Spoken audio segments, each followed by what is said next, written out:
sama-sama kita menyatakan setinggi-tinggi syukuran kepada Allah Subhanahu wa taala kerana dengan limpah kurniaannya sekali lagi kita diberi kesempatan, masa, peluang dan juga kekuatan oleh Allah Subhanahu wa taala untuk kita kembali menyambung pengajian kitab kita, tuan-puan.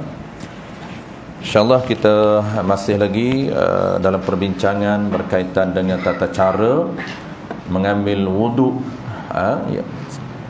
dengan sempurna mengikut mazhab Al-Imam Asy-Syafi'i rahimahullahu ta'ala. Kita akan sambung fardu wuduk yang ketiga. Fardu wuduk yang ketiga iaitu membasuh tangan. Sebelum ni kita dah bincang, tuan-puan, berkaitan dengan sistem ataupun berkaitan dengan tata cara mengambil wuduk ini. Kita dah tahu dua. Okey.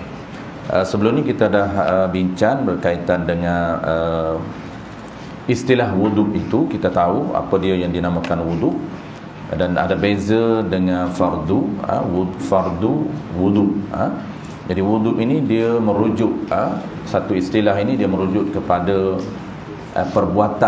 perbuatan membasuh muka, membasuh dua tangan, basuh kepala, sapu kepala, membasuh kaki, niat dan juga mengikut susunan.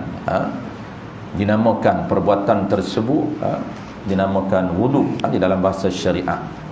Jadi wuduk itu nama kepada perbuatan empat yang kering ataupun dua yang empat yang basah, dua yang kering. Itu istilah dalam bahasa lama. Empat basah ini iaitu empat anggota yang wajib dibasuh dengan sempurna, dan dua yang kering itu niat dan juga tertib. Jadi enam itu sempurna kita melakukan enam perkara, maka dalam bahasa syarak dipanggil wuduk. Iaitu wuduk itu nama kepada empat anggota yang dibasuh dan dua niat dan juga tertib. Itulah dia wuduk. Sebab itu dia beza dengan fardu. Fardu ini merujuk kepada juzuk, satu persatu juzuk diri wuduk. Bukan diri lagi, tapi dia juzuk, dia sebahagian daripada diri wuduk. Itu dinamakan fardu. Sebab itu dipanggil nan fardu wuduk. Nak nama wuduk dia kena lengkap 6 juzuk, 6 bahagian. Apabila sempurna 6 juzuk, 6 fardu, baru dinamakan wuduk di sisi peraturan syarak. Sebab tu kita nak kena belajar. Kenapa? Kerana syarak ini menurunkan sistem ataupun peraturan untuk kita follow. Sebab tu beza di antara sistem sebelum daripada turunnya agama Nabi kita dengan sistem selepas Nabi kita bawa. Bezanya adalah cara beragama. Baik, kita akan sambung wuduk yang fardu, wuduk yang kedua ataupun dipanggil juzuk wuduk yang kedua. Qala al-musannif rahimahullahu ta'ala,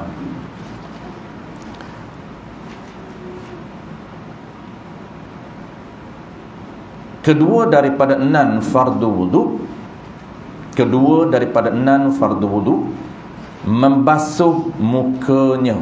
Keduanya daripada 6 fardu wuduk itu membasuh mukanya, muka seseorang yang mengambil wuduk. Basuh muka. Jadi malam ni, tuan-puan, kita nak tahu border ataupun dipanggil kawasan muka yang wajib, dan yang keduanya ialah kawasan muka yang sunnah. Itu asasnya dua. Tapi kalau details dia ada 3. Yang pertama adalah dia panggil garisan wajib. Yang mana garisan sempadan muka. Yang kedua ialah satu line wajib. Yang keduanya lebih sedikit daripada line wajib. Itu juga wajib. Dan lebih daripada yang ketiga, lebih daripada line wajib itu dinamakan sunnah. Jadi kita duk basuh ni, tuan-puan, sebenarnya kalau betul, maka basuhan merangkumi 2 standard. Satu wajib, satunya adalah basuhan sunnah. Tapi kita nak tahu mana yang border wajib, mana yang sunnah, itu asasnya. Kalau detailnya, mana border lain yang wajib, mana yang kedua yang wajib juga, lebihan sedikit daripada lain, Dan yang ketiganya, lebihan daripada lain wajib itu sunat. Sedikit saja sunat, nak afdal banyak. Dan jangan terlebih, lebih makruh. Ada border yang makruh. Itu kita akan belajar. Sebab tu kena belajar tupanan, sebab nak tahu mana sunat, mana afdal, mana makruh, mana wajib, mana sunat, mana afdal, mana makruh. Itu dia punya tata cara basuhan kita. Baik, qala al-musannif rahimahullahu ta'ala, membasuh muka. Jadi basuh ni tuan-tuan, apabila guna syarak, bahasa agama dia menggunakan basuh. Dia ada beza dengan sapu. Kalau dalam tata cara bersuci akan datang, kita akan belajar etika bersuci ataupun dipanggil tata cara bersuci najis. Dia ada bersuci najis mengikut kategori. Kalau najis itu kategori ringan, ada satu saja contoh najis ringan, dia ada dua saja langkah. Dia kena tahu langkah bersuci. Itu dipanggil agama ni sistem. Kena tahu flow langkah dia. Kita bukan main jiru aja. Agak-agak dah suci dah ni tarik anak kita ni. Bagaimana cara basuh najis menurut syariat kita? Ambil air basuh najis lah. Itu agak-agak kita saja. Itu tiru basi kita. Agak-agak lah orang tengok dia basuh najis macam tu. Tapi flow langkah dia, step dia tak tahu macam mana. Sedangkan dalam perlembagaan kita ataupun di dalam modul fiqh dah dijelaskan langkah-langkah bersuci najis. Ada fasal dia. Sebab tu kalau tuan-tuan belajar kitab fiqh, kitab kita ni, dia akan ada fasal. Fasal itu menunjuk kepada peraturan. Allah gubal peraturan hidup kita, syariat bukan akidah. Syariat ini, peraturan hidup kita ini, dia ada fasal. Fasal 1, fasal 2, fasal 3. Jadi kalau bab bersuci ni tuan, fasal istinja termasuk dalam bab bersuci. Fasal bersuci najis termasuk dalam bab bersuci. Kalau tajuk besar dia dipanggil bab, dipanggil babut taharah.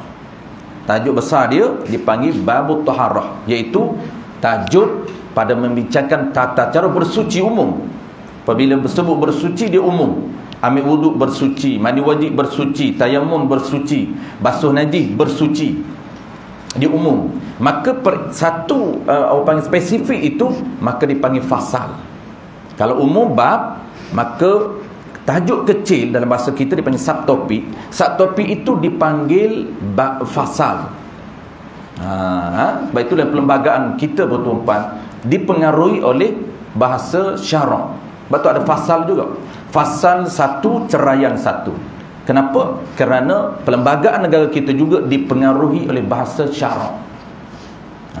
Jadi dalam fasal bersuci najis ni tuan, dia akan bincang najis ringan ada 2 langkah, najis berat ada 3 langkah, najis sederhana ada 3 langkah. Sama. Langkah-langkah tu kita akan bincangkan datang.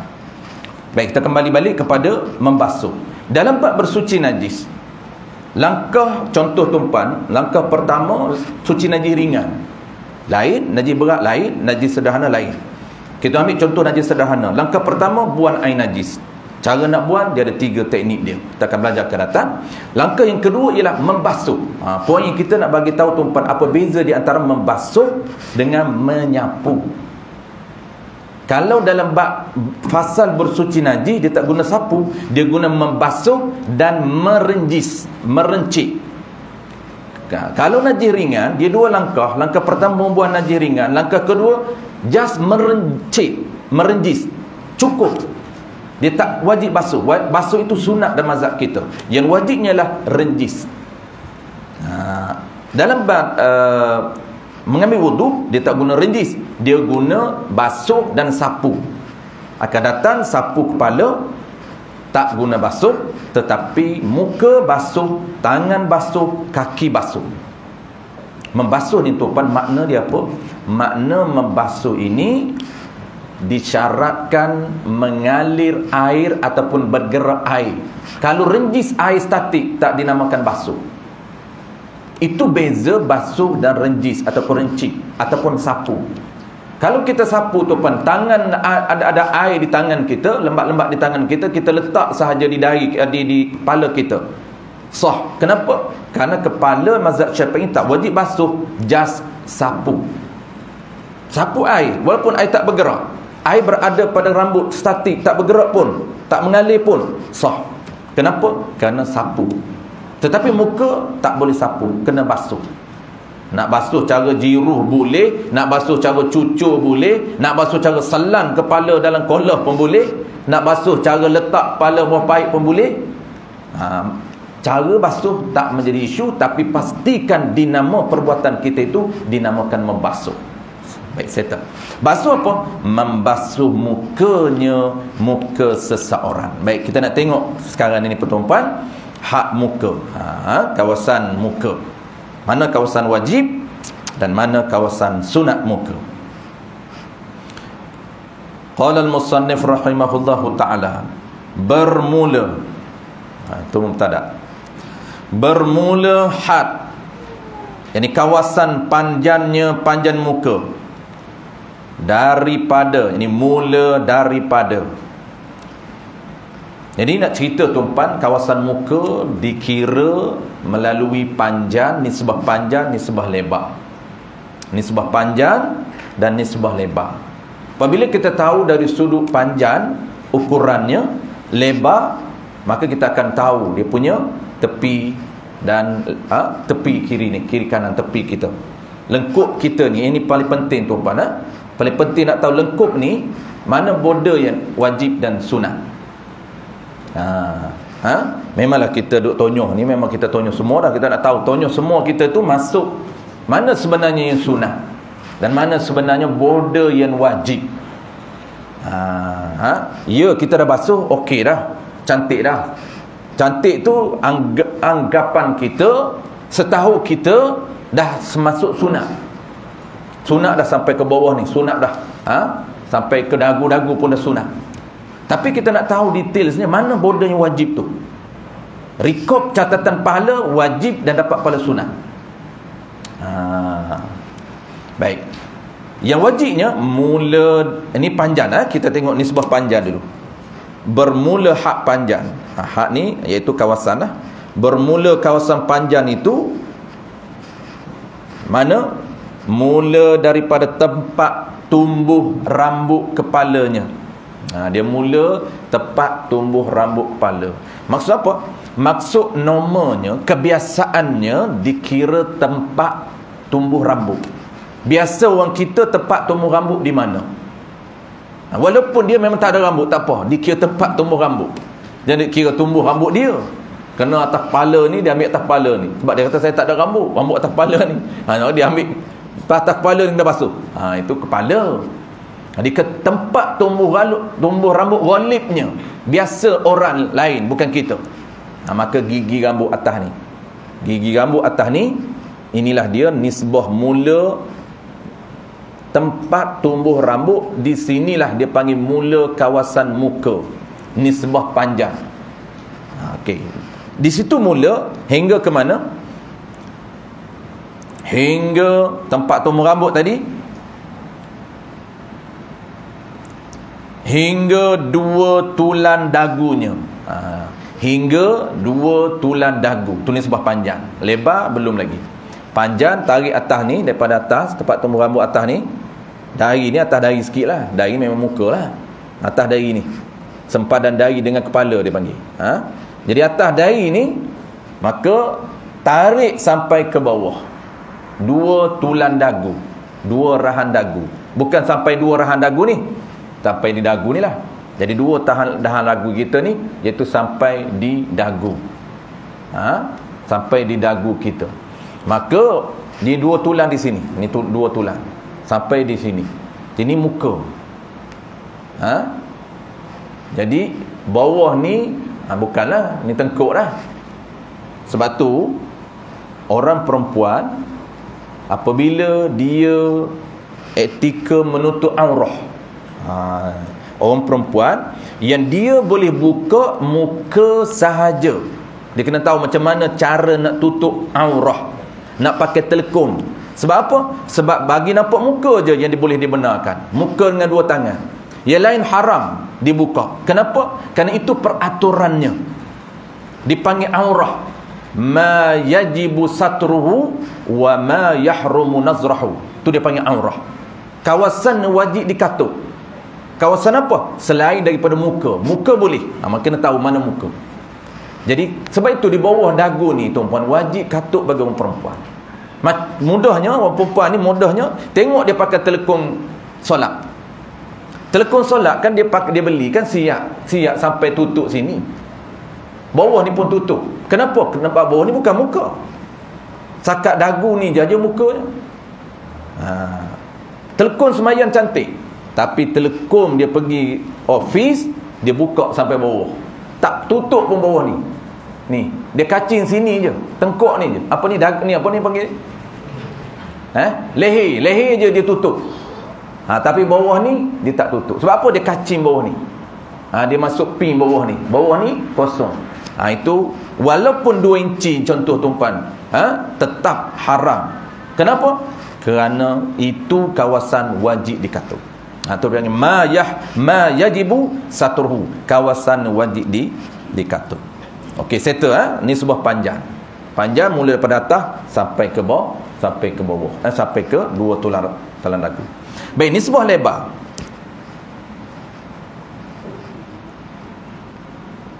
Qala al-musannif rahimahullahu ta'ala,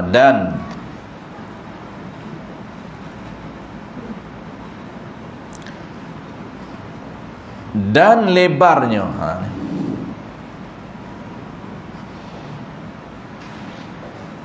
dan nisbah lebar, dan pada lebarnya lebar muka baran yan, ini kawasan yan antara 2 telinganya, tu lebar. Maksud apa? Maksud lebar ni tuan, panjang, lebar. Lebar ni mula daripada anak telinga kiri sampai kepada anak telinga kanan. Mula daripada anak telinga ni sampai anak telinga kanan. Itu dipanggil lebar. Jadi anak telinga ni dia tu kita nak tahu border tu. Anak telinga ni yang kecil ni tuan, dia mula anak telinga ke anak telinga. Intahaul ghayah ataupun idkhalul ghayah. Ni perbahasan detail dalam kitab fiqh. Adakah termasuk anak telinga kiri dan kanan? Ini border wajib. Bukan bincang sunat lagi. Nak bincang wajib dulu. Sebab nak tahu garisan dia. Nak mula garisan kat mana? Kalau tadi kita dah tahu garisan kita atas ni, ini atas ni, gigi rambut sampailah 2 raham ini. Sampailah 2 raham. Ini wajib. Maknanya bawah ni sunat. Bawah ni ialah border sunat. Sebab tu sunat kita basuh. Sunat. Bawah ni sunat kita basuh. Dan ada ulama kata afdal sehingga mana? Sehingga leher pun dia basuh. Leher. Dada makruh lah. Jangan terlebih pula. Ni terlebih lak kan dada. Itu over sangat. Itu dipanggil bid'ah. Mengada-ngadakan hukum yang tidak ada. Tu kena tahu tu mana sunat, mana afdal, dan mana makruh. Makruh bawah dada ni dah makruh. Dia sakat leher je. Baik. Jadi border garisannya tak, asal dia tak termasuk anak telinga kanan, anak telinga kiri, anak telinga bukan cuping, anak tak termasuk. Tak termasuk asal tu. Tak termasuk garisan wajib. Tak termasuk wajib. Tapi isu dia, adakah wajib dilebihkan? Itu kita nak bincang 2 tu. Satu, border wajib, mana garis wajib. Tapi dari segi praktikalnya, nak basuh tu, adakah kita kena basuh atas garisan saja? Yang wajib lebih sedikit. Adakah wajib garisan ataupun lebih sedikit? Jawab dia tuan-puan, tak boleh nak basuh di atas garisan. Kalau kita kata atas garisan, anak telinga ni tak basuh pun. Sebab dia mula anak, tepi telinga dia mula, tepi anak telinga. Kalau nak basuh atas garisan, tak wajib dibasuh. Kalau nak basuh atas garisan, adakah orang panggil apa? Sah ataupun sempurna basuh atas garisan? Jawab dia, tak sempurna. Bagaimana praktikalnya? Praktikalnya wajib dilebihkan sedikit daripada garisan. Kenapa wajib lebih sedikit? Untuk menyempurnakan wajib. Sebab border dia ini tak sempurna untuk basuh border, kena lebihkan sedikit. Lebih sedikit itu wajib, lebih daripada garisan sedikit itu baru sunat. Maknanya termasuk anak telinga ini, sebahagian anak telinga itu wajib, dan lebih daripada semua anak telinga itu sunat. Anak telinga kita ni tuan-tuan, bukan semua tu wajib, dia sedikit je lebih sedikit daripada border, itu yang wajib. Ada pun banyak lebih itu sunat. Habis anak telinga ni, nganga telinga kita sapu, itu memang sunat. Kenapa? Kerana lebih sedikit wajib dan sunat dilebihkan.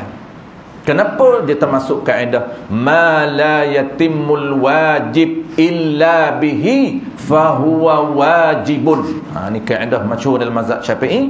Banyak kita akan bincang dalam menggunakan kaedah ini. Antara kita akan bincang akan datang, ataupun mungkin dah bincang, iaitu etika menutup aurah. Kita dah bincang belum? Menutup aurah ni tuan-puan, dia ada border wajib, sempadan wajib tutup aurah, tapi kena pelebih sedikit. Pelebih banyak sunat, termasuk kaedah ni juga. Sama. Jadi dalam bab wuduk dulu, sebelum kita bincang aurah. Dalam bab wuduk tuan-puan, lebih garisan itu ialah, lebih sedikit garisan itu sunat, lebih banyak itu lebih sedikit itu wajib, lebih daripada sedikit itu sunat. Kenapa? Kerana ma la yatimul wajib, tidak sempurna kawasan wajib itu illa bihi, melainkan kena lebihkan sedikit. Fahuwa wajibun, maka lebih sedikit itu jadi wajib. Dia kalau ngam dengan border tak boleh, kena lebih sedikit untuk menyempurnakan. Basuhan border itu kena lebih sedikit. Okey, settle tuan-puan. Anak telinga lebar ke anak telinga. Jadi sedikit anak telinga ini wajib, habiskan semua anak telinga itu sunat. Itu. Sedikit daripada anak telinga itu wajib, penuhkan anak telinga itu sunat. Okey, settle. Baik, apa tempat yang kita nak tahu tuan-puan? Sempadan atas, sempadan panjang kita tahu, lebar kita dah tahu. Maka sekarang ni kita nak tahu ni tepi ni dengan bawah. Kan tepi ni ada. Tepi ni tuan-puan nak sapu macam mana? Tepi ni mana yang wajib, mana yang sunat? Garisan macam mana nak garis? Sebab kita tahu ni sebuah panjang dengan lebar sahaja. Maka cara dia dah kita tahu lebar dengan panjang macam mana. Maka cara dia tuan-puan, kalau whiteboard ada tulis je lah. Tapi kalau whiteboard tak ada, tak apa, tuan-puan dah faham konsep, tak perlu whiteboard pun, kita imagine je. Whiteboard tu budak-budak sekolah boleh lah, kita orang tua ni imagine je. Semua dalam gambaran dalam minda kita. Jadi tarik daripada sini tuan-puan, dia bentuk diamond. Daripada atas ni, dan kita tahu dah titik sini satu, titik sini satu, titik sini satu, titik sini satu. 4 segi tempat. Maka sini ni temukan dengan sini, dan titik ni tuan-puan temukan dengan titik ni, dan titik ni temukan ni. Maka kalau tali tuan-puan ukur macam ni. Masa saya belajar di pondok dulu, memang mentor kita ajar macam tu, tuan guru ajar macam ni. Kita dah tahu titik sini kan, ambil titik sini sampai titik sini. Ni tak digangguan lah. Perempuan kalau lukis nampak jelas lah. Sini tarik sini, itu adalah border yang wajib. Ini garisan yang wajib, lebih sedikit itu wajib, dan lebih sedikit sunat. Sebab itu sunat kita sapu sampai ke sini, bukan ni je, sampai lebih. Sebab tu sunat. Sama juga bawah, titik bawah ni tuan-tuan, sini sampai ke sini. Ni garisan border ni ini sunat. Ni sunat semua ni sampai ke sini. Sebab tu sunat kita buat macam ni. Sunat kita buat macam ni. Kenapa? Kerana ini kawasan lebih daripada sempadan tadi. Tu settle tuan-tuan. Itu sahaja. Mudah nak faham, dia adalah bentuk diamond, bentuk orang panggil apa? Diamond lah. Dia macam tu.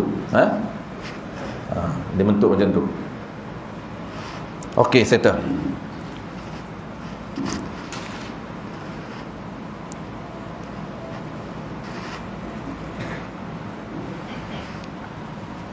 Jadi Nabi kata apa tuan-tuan? Nabi kata lebihan basuh, lebihan kawasan yang wajib di muka itu dinamakan ghurrah.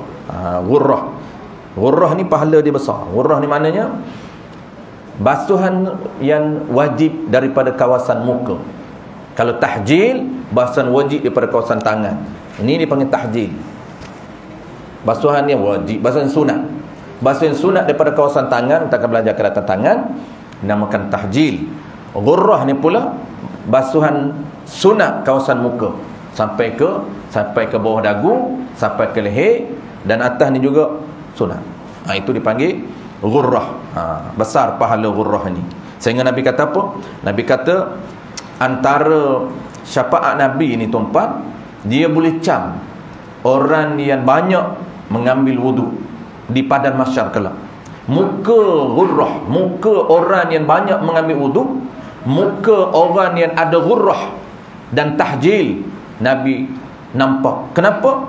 Nabi kata ada aura, ada sinar, ada dia panggil seri pada ghurrah dan tahjil. Ghurrah itu iaitu basuhan sunat pada muka, dan tahjil itu basuhan sunat pada kawasan tangan. Baik, settle. Satu lagi, dan wajib sebelum masuk tangan, dan wajib basuh barang yang ada atas mukanya. Mana benda yang ada atas muka wajib basuh tu? Daripada bulu dan kulit dan daging yang tumbuh padanya, pada muka, seperti ketuat. Jadi bulu atas muka ni tu bukan sideburn. Sideburn sekejap lagi. Sideburn dengan janggut lain. Bulu atas muka ni, bulu tebal. Muka ni orang yang jenis ada, orang panggil bukan janggut, apa? Jenis bulu tuan-tuan. Jenis berjambang. Sideburn lain, sekejap lagi sideburn, isu sideburn dengan janggut lain. Dia ada dua isu atas muka ni tuan-tuan. Isu pertamanya ialah kalaulah jenis jamban, apa panggil ni, jenis tebal, bulu-bulu tebal. Satu, adakah wajib basuh bulu atas saja, tak wajib sampai di kulit? Itu isu pertama kita bincang. Isu kedua yang tak disebut dalam kitab, kalaulah jamban ni tebal, ni apa panggil sideburn tebal, sideburn panjang bawah ni tebal, sehinggalah janggut dia tebal. Itu isu kedua. Baik, isu pertama tuan-tuan, kalau muka, apa saja ada atas muka, maksudnya sama ada bulu tebal ataupun bulu nipis ataupun ketuah, apa saja atas muka ni wajib dibasuh. Zahir, maksud zahir ni atas bulu, dan wajib basuh sampai ke bawah, sampai ke kulit. Kalau jenis orang berbulu tu tebal, muka dia tebal bulu, hari-hari kena cukur naik tebal, lalah dia malah give up dah. Sebulan sekali baru cukur. Kena orang panggil ni menyelati. Menyelati itu sunat asal dia. Tapi kalau dah ambil wudu, ketika mana di muka ini, kalau lah tebal, wajib zahir dan wajib sampai di kulit. Menyelati itu adalah wajib. Kenapa? Kerana bulu tebal kawasan muka, bukan janggut, bukan jambang. Habis. Isu kedua, janggut. Kalau janggut tebal ataupun sideburn tebal, bagi orang lelaki, perempuan lain, bagi orang lelaki, janggutnya tebal, sideburnnya tebal, maka wajib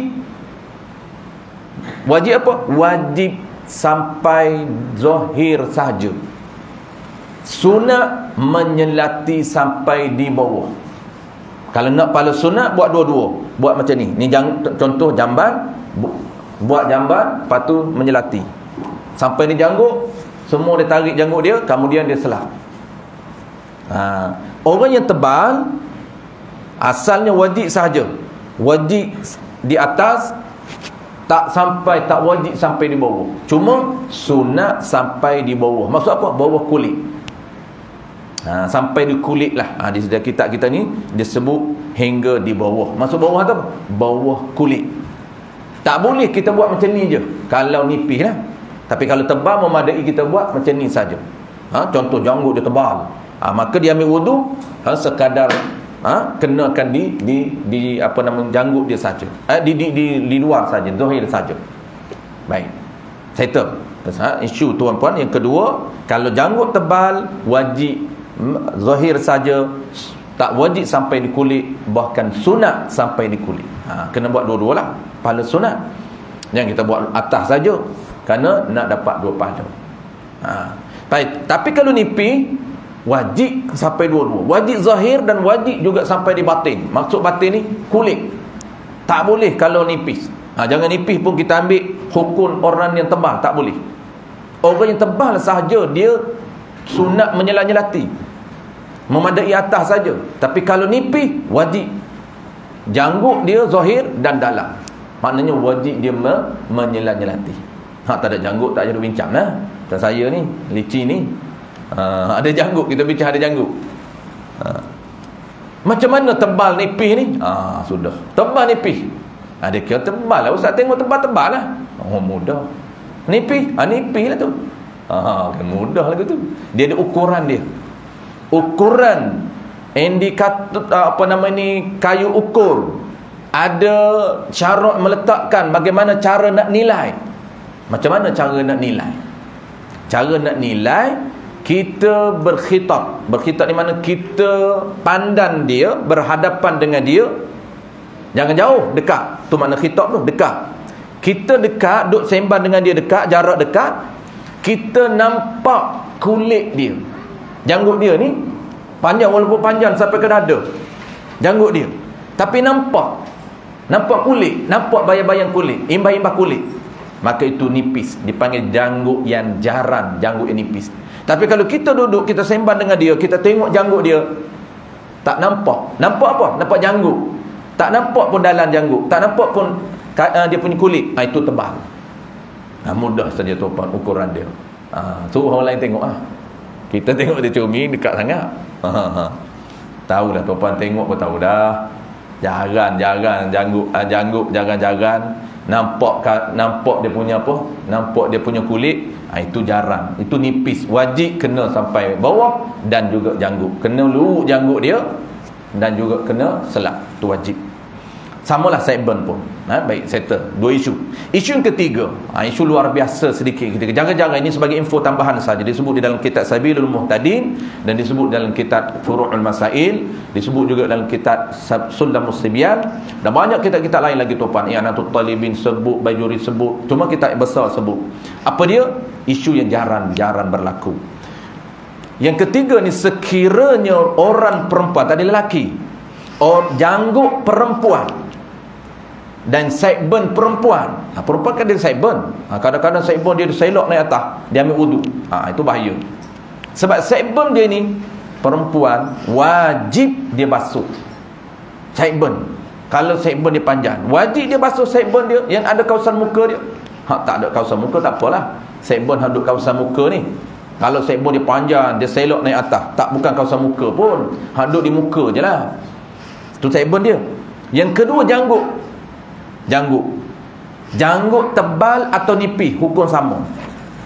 Dan juga khunsa. Saya ulang sekali lagi tuan-tuan, isu ketiga ni isu yang nadir, dia panggil isu jarang berlaku, iaitu perempuan yang mempunyai janggut yang tebal dan juga khunsa yang mempunyai janggut yang tebal. Khunsa, tuan-tuan tahu khunsa apa dia? Pondan? Bukan. Kita baca kitab gini tuan-tuan, setengah orang dia baca kitab fiqh, banyak kitab fiqh yang besar, dia akan bertemu dengan khunsa. Dia terjemah apa? Pondan. Tak betul. Dia kitab yang kecil tidak ada lah. Biasanya kitab yang pertengahan. Bajuri pun ada sebut, I'anatul Talibin pun ada sebut. Itu dah pertengahan, kitab pertengahan. Kalau perempuan dan khunsa, hukum dia kalau janggut tebal dan juga sideburn tebal, wajib dibasuh dalam dan luar. Dia tak sama dengan hukum lelaki. Kalau lelaki dah tebal, mudah saja, sunat menyelati, jas luar saja. Tapi perempuan tak, dia tak boleh ambil hukum lelaki. Perempuan kalaulah dia tebal, tetap dia kena buat sampai ke kulit kalau ada. Kenapa? Hukum dia kerana kembali kepada asal. An-nadir kal ma'dum. Ulama kata nadir, isu yang jarang-jarang berlaku pada perempuan kal ma'dum, seperti tidak ada jamban, tidak ada janggut, walaupun dia janggut tebal. Kalau Orang yang tidak ada janggut sampai ke kulit. Maka dia yang janggut tebal juga kena sampai ke kulit. Kenapa? Kerana orang perempuan ini yang orang panggil janggut ini jarang-jarang berlaku. Tapi adalah. Begitu juga khunsa. Khunsa ni tuan-puan, dia bukan pondan. Dalam 1000 ada 1 orang khunsa. Ratio dia, nisbah dia. Tu waktu kita jarang bertemu. Tapi dia bukan tidak ada, dia ada. Cuma kita jarang bertemu. Khunsa ni, orang dulu-dulu lagi banyak. Khunsa ini apa dia? Iaitu perempuan ataupun lelaki. Dia tidak ada lelaki, dia tidak ada perempuan. Orang yang ada 2 alat. Zakar ada pada dia, farah ada pada dia, dan dua-dua berfungsi. Ada pondan memang dia ada 1 je. Pondan jangan main-main tuan-puan. Nampak je lembut. Lembut tu gaya dia saja. Kalau dia tunjuk hak sebenar, kalah kita. Laju pada kita kalau dia lari. Dia terajang tuan-puan, rebah kita. Kuat pada kita lagi. Dia tunjuk tu lembut tu. Jangan terpedaya dengan dia. Sebab tu kalau pondan dia berkahwin dengan tomboy, mengandung siapa? Bukan pondan yang mengandung, tomboy yang mengandung. Ada hari tu duk tengah viral kan dalam Facebook. Pondan berkahwin dengan tomboy, akhirnya suami yang mengandung. Tomboy itu suami lah. Tu imam mana tak betul pergi menikah tak? Suami. Kalau dia menikah hak tomboy itu jadi isteri, tak apalah, sahlah menikah. Menikah ni rukun dia tuan-puan, kena perempuan dan lelaki rukun dia. Kena menikah perempuan, jenis perempuan. Walaupun dia pondan, orang panggil pondan, tapi dia jenis lelaki, sah. Cuma kena perempuan dan lelaki, baru sah. Tapi kalau dia terbalik tak boleh. Tomboy itu dia sangka dia itu perempuan, dia sangka dia lelaki, tak boleh. Itu yang tak sah akad nikah. Tu pelik tu. Orang tanya, suami ada viral dalam Facebook kan, suami mengandung. Dia tunjuk suami dia mengandung. Rupanya tomboy. Memang mengandung lah tomboy.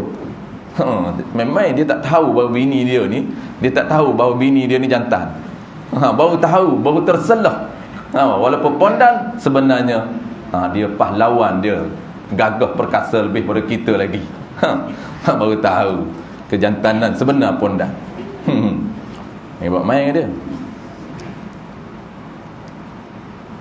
Saya dulu masa muda-muda lah ni, pemuda lagi, kawan saya dia polis. Saya dia buat rush, dia ajak, jom kita pergi cokek, naik kereta van putih. Dia nampak van putih lari jauh, awal lagi lari. Dia ambil sniper dia tuan, laju. Tak ada dah lenggang, tak ada dah. Nampak van putih. Dia tahu rupanya dan minda ada van putih, bahaya polis. Kita rush, polis ni dah masuk pukul 12 pagi. Pukul 1 pagi masuk lorong Masjid Taib. Dululah, hari ni tak ada dah tuan-puan. Pergi lorong Masjid Taib, tak ada apa. Dulu kena pakai serban Masjid Taib, jangan. Dia tarik serban. Dia bukan takut serban ni, dia takut pondan. Kawan saya ni ajaklah, kebetulan pukul 1 pagi nampak je van putih. Memang dia buka kasut, dia pegang kasut, terabur lagi. Memang tak sempat nak biligan dia. Habis. Sambung yang keempat tu, last sekali kita ada sikit nak isyarat. Qala al-musannif rahimahullahu ta'ala,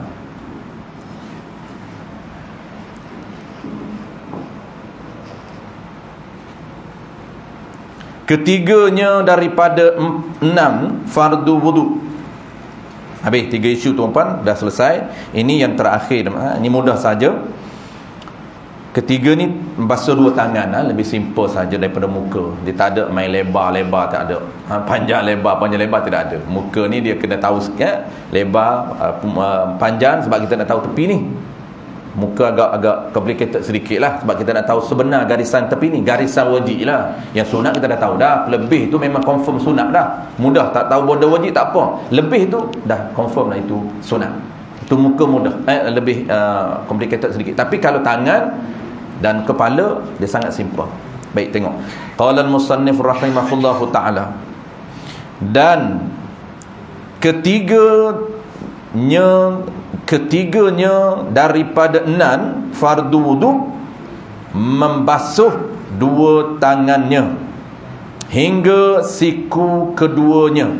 Basuh Settle. Basuh, tuan sama. Membasuh dua tangan. Basuh dua tangan. Ghalibnya dua tangan lah. Apa maksud basuh dua tangan? Dua tangan ni ghalib. Nanti tuan kata, kalau tiga tangan? Dia kata sini dua je. Kalau tiga tangan, basuh dua je lah. Ni satu, ni satu dua. Ada satu tangan jenis orang tumbuh ni. Ada tumbuh satu lagi ni. Mana tiga? Basuh dua je lah. Dia tak faham. Apa maksud basuh dua tangan? Maksudnya membasuh, wajib ni. Wajib basuh dua tangan, iaitu tangan yang ada di belah kiri. Tu makna dua. Dua ni kawasan. Walaupun tangan tu tiga, tangan tu empat, tak apa. Tapi yang wajibnya ialah membasuh dua tangan, iaitu tangan yang ada di kawasan kiri satu, dan tangan yang ada di kawasan kanan satu. Tu panggil dua tu. Walaupun tangan yang ada kawasan kanan ni ada empat tangan, macam sotong tu. Ada ke? Kalau lah ada, hukum dah ada dah. Tak perlu tanya dah. Tu nak kena tahu undang-undang tu. Jangan baca betul je. Dua tangan, empat tangan basuh dua je. Kalau tumbuh dua belah kiri, dua belah kanan, jadi empat. Dia kata basuh dua. Maksud basuh dua ni, basuh dua tangan. Tangan yang ada belah kanan satu, dan tangan yang ada belah kiri. Tu makna dua. Dua belah. Bahasa kita mudahnya, dua belah. Belah pertama ni 10 tangan, basuh 10-10. Belah kiri ni 10, basuh 10-10. Dia kena basuh belah kanan, belah kiri. Berapa ada tak apa, semua wajib basuh. Kalau ada dua, wajib basuh dua. Ada tiga, wajib basuh tiga. Tapi kalau tangan tumbuh di dada, contohlah buat tuan-tuan, tu orang panggil orang majlis fiqh, dia kena ada isu, buat isu. Dalam bahasa fiqh, takdirun mas'alatun. Takdir masalah, andaian isu. Kalau ada tumbuh di tangan, di dada ni, macam sotong tu, tumbuh di dada ni, ada tangan lah. Tumbuh lain tak apalah, kopek je duk tanya lah, ni memang ada tumbuh dah. Ni atas tek dia ni tumbuh tangan dua. Ni pun dua, ni pun dua. Basuh ke tak tangan tu? Keliru tu. Basuh Nabi? Tak wajib basuh. Kenapa tak wajib basuh? Tu penting. Poin kita faham, wajib basuh belah kanan, wajib basuh belah kiri. Belah belakang tak wajib basuh, belah depan tak wajib basuh. Atas jarang, tangan atas tu jarang. Naik atas kepala ni jarang tu. Tapi dada ni ada orang tumbuh, belakang pun ada orang tumbuh. Ada orang tumbuh tangan belakang. Banyak tangan dia. Kita dua tangan je. Dua tangan tak cukup, sebab tu kita tak cukup. Dua tangan je. Habis. Settle. Baik, tengok pula hak pula. Wajib basuh dua tangan, settle, dah faham. Baik, mana tangan wajib basuh, mana yang sunat basuh. Sebab nak tahu mana kawasan makruh. Ada orang main dia kolah tuan-tuan, hak basuh biasa, dia jarang makruh. Biasa makruh ni ialah dia ambil wuduk dalam kolah. Dia main selam je, selam. Dia nak puas hati. Orang kita ni jenis puas hati, jenis nak puas hati kan, tu panggil wah-wah tu. Jenis nak puas hati. Dia selam dengan kepala-kepala bau ni, dengan ketiak-ketiak dalam kolah. Tu makruh. Makruh membasuh sampai di ketiak. Dia yang sunat setakat tangan, lengan, ni setakat ni je. Jangan lebih kepala bau. Mula dia kepala bau, makruh sampai ke ketiak. Ni ada orang ni nak lebih. Tu panggil over tu. Dia ambil ni, sapu kepala bau ni, dengan ketiak-ketiak dia sapu. Nak sapu ketiak, nak basuh tak apalah, itu isu lain. Tak ada kena mengena dengan basuh tangan. Kenapa basuh haji ketiak ni macam ni? Aku nak basuh ketiak. Tak apa, tak makruh, sebab dia nak basuh ketiak. Tapi kalau dia rangkum sekali, kenapa haji tarik sapu ketiak ni? Sunat lah. Itu undang-undang sendiri. Ini mazhab kita lah, bukan mazhab dia. Mazhab dia memang mana? Tak bincang mazhab dia. Kalau dia tanya mazhab mana? Mazhab Syafi'i. Saya bukan ikut mazhab Syafi'i, saya ikut mazhab saya. Lain lah. Tak boleh kelahi lah tu. Dia duduk kelahi. Kita tengok dia selam basuh habis ni kepala. Mazhab mana ni? Aku lah. Duduk diam lah. Kelahi buat apa? Ni kita ingat, kita duduk standardize lah. Kita mazhab kita ni semua pakai mazhab Syafi'i. Maliki pun jajaran, Hanafi pun jajaran. Jadi kita nak ikut mazhab kita. Kalau kita tengok dia selam tu, duduk diam lah, mungkin mazhab dia. Kalau terjun dalam kolam, itu lain pula, tak makruh. Terjun dalam kolam tak makruh. Nanti dia kata, kalau terjun makruh, tak makruh. Boleh ambil wuduk dengan terjun. Boleh. Dalam kitab kita tak sebut, rasanya tak sebut, akan datang kita akan bincang. Itu tertib. Tertib itu dia ada dua isu. Isu pertama, ambil dalam kolam, ambil dalam sungai, terjun sekali, adakah ada tertib? Isu yang kedua, serentak. Ambil 4 orang, tolong basuh serentak. Panggil 4 orang, mu tolong basuh muka aku, engkau tolong basuh tangan aku, kau basuh kaki aku, muka, kaki, seorang lagi, mu jiuh kepala aku. Serentak. Aku kata 1, 2, 3, serentak kita buat. Adakah sah? Tak sah. Kenapa? Dia kena ada tertib, susunan. Basuh muka dulu, jangan pergi hantam tangan dulu, tak boleh. Kena muka dulu. Itu urutan, cara, sistem cara buat macam tu. Tapi kalau terjun, dia ada tertib dia. Tak akan bincang akan datang. Baik. Mana kawasan wajib? Bermula kawasan tangan wajib tu. Tengok, hingga membasuh 2 tangan itu, hingga siku keduanya, kedua siku. Tangan dalam bahasa Arab, tuan-puan, kalau kita belajar bahasa Arab, yadum ni, tangan ni dia merujuk pada apa? Dia merujuk pada hujung jari sampai ke ni tangan, sampai ke tulang, apa nama ni, kepala bahu kita ni, tu tangan. Maka syarak datang, dia ada spesifik tangan yang wajib dibasuh. Tangan, cara kata basuh tangan, maka ada kawasan. Hingga mana? Mula hujung jari yang wajib dulu sampai ke siku. Tu dia cakap tu, hingga basuh tangan itu, hingga 2 tangan hingga siku keduanya. Basuh tangan hingga 2 siku. Ini bahaya, tuan-puan. Kadang-kadang setengah kita tengok, tuan-puan, siku tak terbasuh, dia tak perasan pun, dia ambil dia ambil wuduk, walaupun dipaik, siku tak terbasuh, tak perasan. Maka perasan tak perasan, tetap tak diterima, tak sah dia punya perbuatan wuduk dia. Walaupun dia semayang dia tidak sah. Pegang Quran, status dia haram. Kenapa? Kerana dia wuduk tidak ada, masih ada di badan dia hadas. Kita dah bincang hadas, masih ada hadas walaupun sedikit saja, setengah inci saja. Dia tak tahu bahawa siku itu wajib dibasuh. Asalnya, tuan-puan, siku tak wajib basuh. Ni perbincangan macam tadi juga. Tadi kan telinga tak wajib. Begitu juga, asal dia hujung jari hingga siku tak masuk, dia hingga je, siku tak masuk. Tetapi nak menyempurnakan kawasan siku ni tak wajib basuh, tuan-puan, ni setakat ni je asal dia. Setakat ni je. Asal siku tak wajib. Ni, dia setakat ni je. Tetapi nak menyempurnakan border ni, siku ni, ni border betul-betul sebelah siku, kena pelebih sedikit. Maka ulama bincang, lebih sedikit ni kadar mana? Adakah kena lebihkan semua siku? Tidak. Hak wajib, tuan-puan, sekadar lebih sedikit sebahagian daripada siku, walaupun tak sampai 1/2 siku. Kan kita siku ni kan agak besar kan? Tak sampai 1/2 pun hak wajib. Sedikit sahaja daripada siku sudah memadai hak wajib. Cuma sepadan sunat, tuan-puan, sunat pelebih sampai semua siku. Atas ni sunat, afdal sampai ke atas. Sampai ke atas ni afdal, walaupun tak sampai di sini. Janganlah terlebih hak pula. Sampai di sini ni kita dah merangkumi basuhan wajib, basuhan sunat. Dan setengah ulama kata atas sedikit itu adalah afdal setakat ni. Baik, settle, itulah dia kawasan wajib dan kawasan sunat. Sebab apa? Nak kena pelebih sedikit ni, sedikit saja pelebih, sebahagian. Ada orang tak tahu, tuan-puan, dia tengok separuh, basuh separuh. Dia tengok ada orang basuh separuh je, dia kata tidak sah. Kerana siku ni kena pelebih siku. Kenapa? Kerana hingga siku.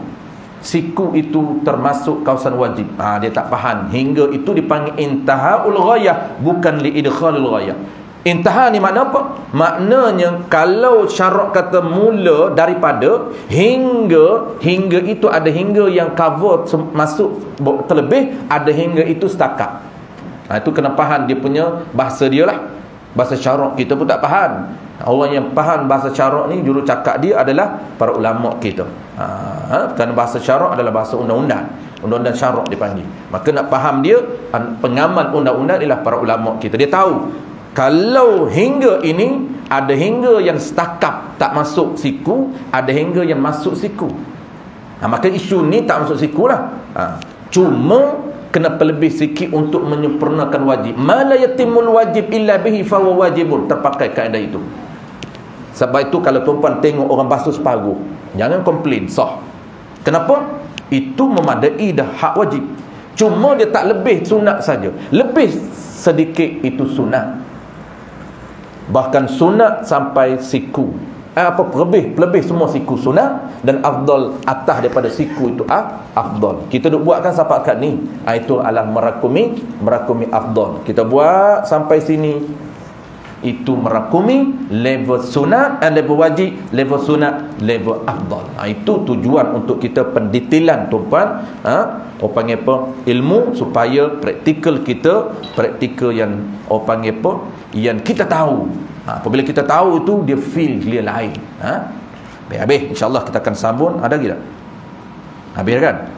Dan wajib. Dan wajib ni mudah je. Dan wajib basuh barang yang ada atas keduanya. Apa dia barang tu? Daripada segala bulu roma, jikalau lebat sekalipun, dan kulit dan daging yang tumbuh atas keduanya wajib basuh. Ini simple lah. Bulu roma tebal, apa saja tumbuh, ketua ke apa saja, wajib dibasuh. Wallahu a'lam. InsyaAllah tuan-puan akan datang, kita akan sambung. Yang keempat, menyapu sedikit kepala.